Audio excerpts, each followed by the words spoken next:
दोस्तों, अगर मैं कहूँ कि JWST हमारे लिए सबसे बड़ा खतरा साबित हो सकता है और यहाँ तक कि इतना बड़ा खतरा साबित हो सकता है कि पूरी ह्यूमैनिटी ही खत्म हो जाए, तो अब आपके मन में ये सवाल उठ रहा होगा कि भाई जब JWST हमें इतनी ज्यादा हेल्प कर रहा है और फ्यूचर में भी करने वाला है, तो ये हमारे लिए खतरा कैसे साबित हो सकता है। दरअसल देखिए, JWST के पास समय बहुत कम है और उसे काफी सारे सवालों के आंसर ढूंढने हैं टाइम में पीछे झांककर। उसमें काफी सारे इम्पोर्टेंट क्वेश्चंस भी हैं, जैसे कि क्या डार्क मैटर ही ब्लैक होल है और क्या हमें किसी ने बनाया है या फिर बिग बैंग ही सब कुछ है। क्योंकि स्टीफन हॉकिंग, जो कि एक वेल नोन फिजिसिस्ट और कॉस्मोलॉजिस्ट हैं, उनका भी यही मानना था कि हमें किसी ने नहीं बनाया है। और उनका ये कहना था कि कॉस्मोलॉजिस्ट से जो सब लोग ये पूछते रहते हैं कि what will happen before big bang, ये सवाल ही गलत है, क्योंकि बिग बैंग ही एक ऐसा बैंग है जिससे सब कुछ बना और उसी से सब कुछ निकला और अभी तक एक्सपेंड होते चला आ रहा है,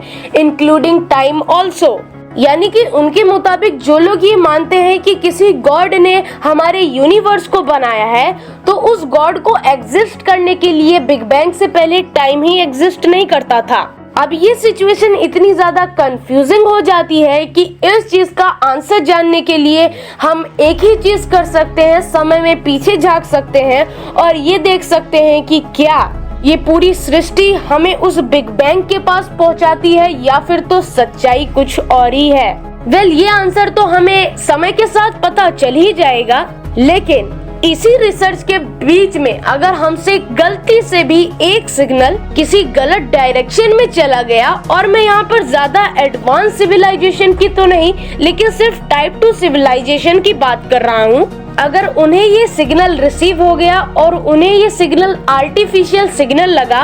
तब तो हमारे इंसानों की खैर नहीं। बिकॉज स्टीफन हॉकिंग कहते थे टाइप 2 सिविलाइजेशन किल अस, क्योंकि उनके मुताबिक किसी भी गैलेक्सी में अगर स्टार्स बहुत कम दिखे तो ये चीज इसकी तरफ भी इशारा करती है कि इस गैलेक्सी में जरूर कोई ना कोई टाइप 2 सिविलाइजेशन है, क्योंकि टाइप 2 सिविलाइजेशन इतनी ज्यादा एडवांस हो चुकी होती है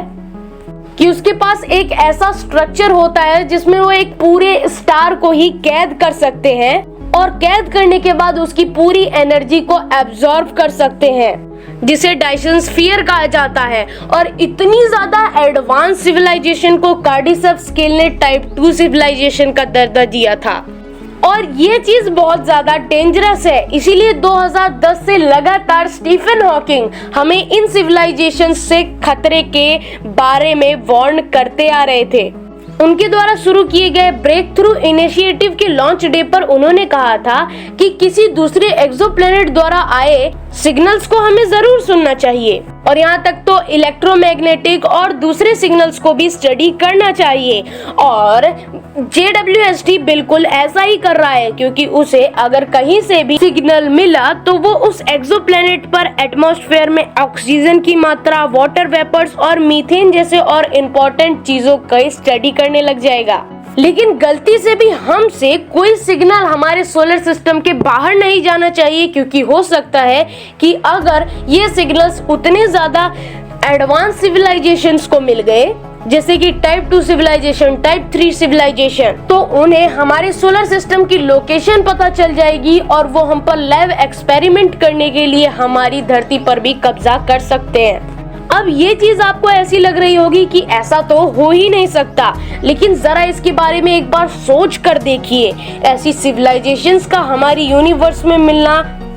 इतना भी ज्यादा मुश्किल नहीं है। अब इस चीज की वजह से मैं तो यही कहूंगा कि जेम्स वेब टेलीस्कोप को उन रीजन्स पर भी जरूर ध्यान देना चाहिए जिसमें नजर आए कि कई सारे प्लैनेट्स, कई सारे और भी चीजें एक ऐसी चीज का चक्कर लगा रहे हैं जो कि दिखाई ही नहीं दे रहा है, क्योंकि वो ब्लैक होल के अलावा एक ऐसी भी चीज हो सकती है जिसे टाइप 2 सिविलाइजेशन ने अपने डायसन स्फीयर में कैद किया हो, यानी कि स्टार्स को। अब देखिए, टाइप 2 सिविलाइजेशंस का भी पता लगाने में JWST को इतनी दिक्कत नहीं होगी, क्योंकि जरूर ये हमारे सूरज जितने बड़े स्टार को ढक तो सकते हैं, लेकिन जब डायसन स्फीयर इनकी एनर्जी को एब्जॉर्ब करता है तो अपने आप को तपने से यानी गर्म होने से नहीं बचा पाता। और इसको हम उबाल थोड़े रहे हैं, ना गर्म कर रहे हैं, इस पे एक्सट्रीम हीट पड़ रही है। तो डायसन स्फीयर से निकलने वाली हीट से ही हम ये पता लगा पाएंगे कि टाइप 2 सिविलाइजेशन यहाँ पर एग्जिस्ट करती है, बिकॉज JWST इतना काबिल है।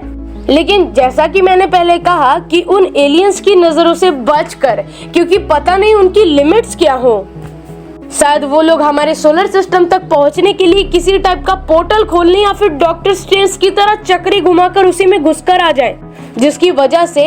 हमारा यूनिवर्स डिसबैलेंस हो जाए और एक दूसरे से यूनिवर्सेस गैलेक्सीज टकराकर पेनिट्रेट करने लगे। वैसे 2018 में, यानी कि स्टीफन हॉकिंग के आखिरी पब्लिश्ड पेपर में उन्होंने मल्टीवर्स के बारे में भी बताया था। अब देखिए, मल्टीवर्स को प्रूव करने के लिए हमें थोड़ा टाइम तो और लग जाएगा, लेकिन हाँ, अगर ये सच है तो हमें जल्दी से इस चीज के बारे में पता लगाना पड़ेगा, क्योंकि JWST और 10-15 सालों तक काम करने वाला है और इसके बीच उसे क्या क्या करना है ये ऑलरेडी सेट भी है। बट हाँ, अगर आप ऐसी वीडियोस देखना चाहते हैं तो हमारे चैनल को सब्सक्राइब कर दीजिए, वीडियो को लाइक कर दीजिए। मिलता हूँ मैं आपसे किसी और वीडियो में, तब तक के लिए जय हिंद।